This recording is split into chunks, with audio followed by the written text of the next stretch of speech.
Dal Dhokli.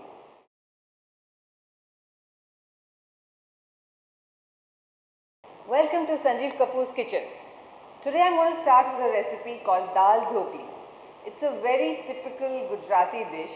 It's a one-dish meal which one can have either for lunch or for dinner or on a lazy Sunday afternoon.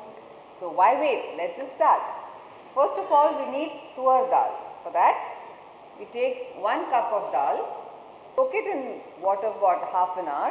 Along with the dal, we'll add some turmeric powder and a bit of salt and some water. This dal needs to be a little thin, not very thick. So we can add a little more water also.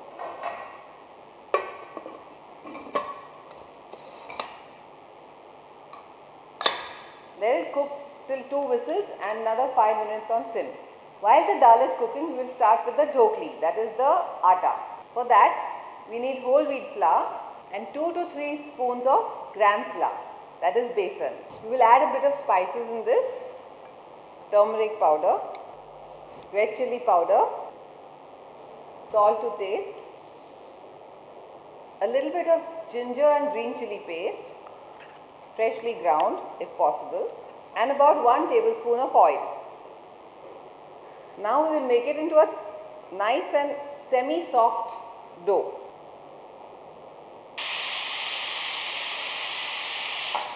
Now that 2 whistles are done, we will keep it on sim for about 5 to 7 minutes.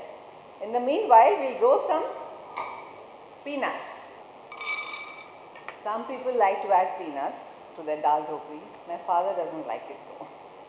As children, I remember my mother used to make this specially for us, but for him we would take it out without the peanuts. So it depends upon your taste. If you like it, you can add it, or you can add anything else that you like. Here we have the dough ready. Make it into 2 balls and roll it into a thin chapati. Since we have added a bit of oil, it's not sticking, but if it sticks, then you can add a bit of plain flour to it while rolling. Don't forget to check on the peanuts. The peanuts are well roasted, so we will keep it aside. Once the dal is cooked and cooled down, we'll open it. Be careful, it will be a little hot. The dal needs to be cooked extremely well. As you can see, it's cooked very well. You will just mash it a little further. And remember, as I told you, the dal needs to be a little thin. Of course, you can add water on a later stage. You can either use a whisk or mash it with a spoon. Once this is done, try and take a broad pan. Add about a tablespoon of oil. Once the oil is heated, we will add mustard seeds. Let them splutter a bit of methi seeds. If you want, you can always omit it if you don't want. A bit of cumin seeds, a pinch of asafoetida, curry leaves, a bit of turmeric. We've already added turmeric to the dal, so you just need a pinch. Once they've spluttered nicely, we'll add the dal to it. The curry leaves give a very good flavor, so I like to put it with the stick so you can take it out easily later on. Add a bit of water and bring it to a boil. Once the peanuts are roasted, we'll just take out the skin. Nobody likes the skin in the mouth, right? Once the dal is boiling, we'll add a bit of green chilli and ginger paste, just a little bit if you don't want it too spicy. We'll add a bit of jaggery, just a little bit to add the Gujarati touch. We'll add a few petals of kokum, that is gamboge, just to give a sour. If you don't have it, you can add lemon juice to it. Now the dal is boiling, we will cut our dhokli.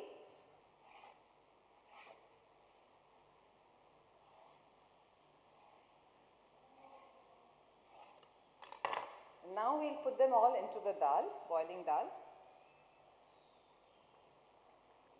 As kids, I remember my mother would always call us, "Come fast," and we used to all chip in to put this inside.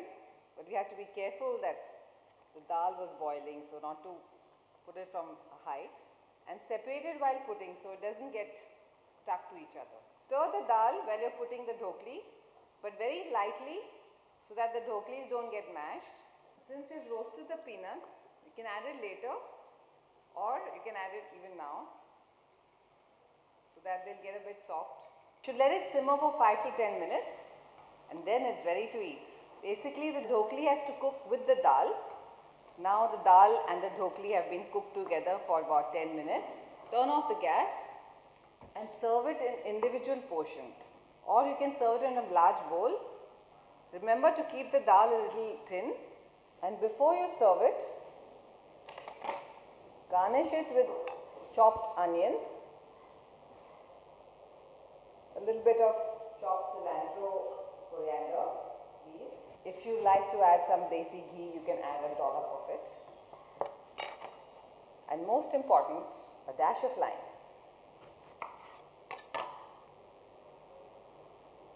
And now, eat it.